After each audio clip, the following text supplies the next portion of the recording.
দেখুন, এনারা বলছেন আমাদের ছুটি আছে, আমরা শনি রবি দুদিন আমরা কোনো ফর্ম জমা নেবো না। আর কিন্তু ইলেকশন কমিশনার বলেছেন যে 17, 18, 19 এই 3 দিনেই আপনাদেরকে এগুলো জমা করতে হবে।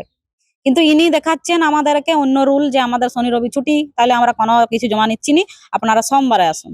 সোমবারে তাও এখানে না, যে বিডিও অফিস আছে সেই বিডিও অফিসে যারা বসে আছেন সেই আধিকারিকদেরকে আমাদেরকে দিতে হবে।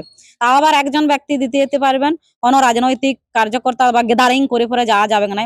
কিন্তু আমরা দেখছি পশ্চিমবঙ্গে অভিষেক বন্দ্যোপাধ্যায় মঞ্চের থেকে বলছেন যে আপনারা বিডিও অফিসে অফিসে ক্যাম্প করুন, রবীন্দ্রসঙ্গীত লাগান, আরো বিভিন্ন রকম ডিজে মিজে হ্যান ত্যান অনেক কিছু বলেছেন, উনি করতে বলেছেন। তো ওনারা আগে থেকেই সন্ত্রাস ছড়ানোর বার্তা দিয়ে দিয়েছেন। তো আমাদের একজন ব্যক্তি যখন যাবে সেখানে, তো আমি এখানে একটা কথাই বললাম যে একজন ব্যক্তিকে আমরা অবশ্যই পাঠাবো, কিন্তু সেই ব্যক্তির যদি কিছু হয় তাই কিন্তু আপনাদেরকে নিতে হবে। আপনারা পুরো সুরক্ষিত দিবেন তো? ওনারা বলেছেন হ্যাঁ দেবো।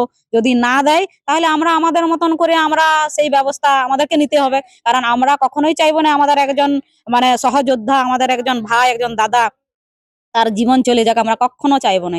আমরা আমাদের মতন তৈরি থাকবো। এর ওইখানে অনেক 2000-এর মতন প্রায় আমার বিধানসভাতে। যদিও আমাদের এখানে আপনার মৃত ভোটার, শিফটিং ভোটার বাদ গেছে আপনার 12,000-এর মতন।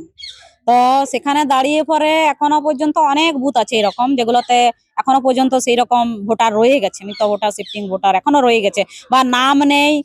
তবুও সেই বুথে সেই সেই ব্যক্তিই নেই, অথচ সেই ভোটার লিস্টে কোনো একজন ব্যক্তির নাম আছে। তো এইগুলো আছে, অনেক আছে, সেগুলোর আমরা জমা করতে চাই এবং স্বচ্ছ ভোটার লিস্ট চাই।